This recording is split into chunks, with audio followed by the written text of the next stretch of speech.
Saudara, Kapolri Jenderal Listio Sigit Prabowo telah mengeluarkan izin keramaian untuk kegiatan Piala AFF di Gelora Bung Karno, Jakarta pada Jumat 23 Desember 2022.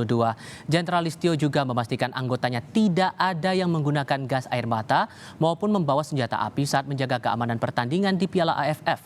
Saat meninjau Stadion Gelora Bung Karno, Kapolri memastikan polisi akan berjaga di luar selama pertandingan Piala AFF. Polisi juga dilarang menggunakan gas air mata dan membawa senjata api saat mengamankan pertandingan.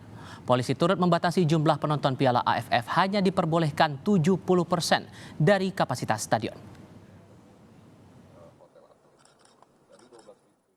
Dan kemarin kita telah mengeluarkan izin untuk kegiatan Piala AFF ini bisa dihadiri oleh penonton.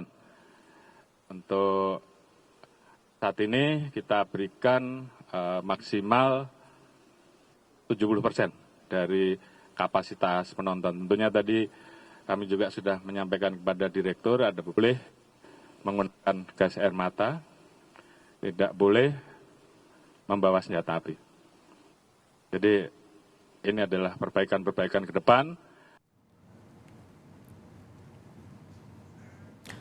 Kapasitas Stadion Gelora Bung Karno, Jakarta saat ini bisa mencapai 78.000 penonton. Dengan adanya pembatasan jumlah penonton dalam Piala AFF yang hanya bisa 70% dari kapasitas stadion, maka jumlah penonton maksimal hanya 54.000 orang.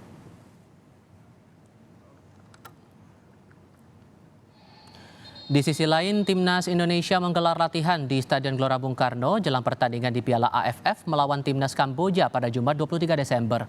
Pertandingan melawan Kamboja jadi pertandingan perdana Indonesia di Piala AFF 2022.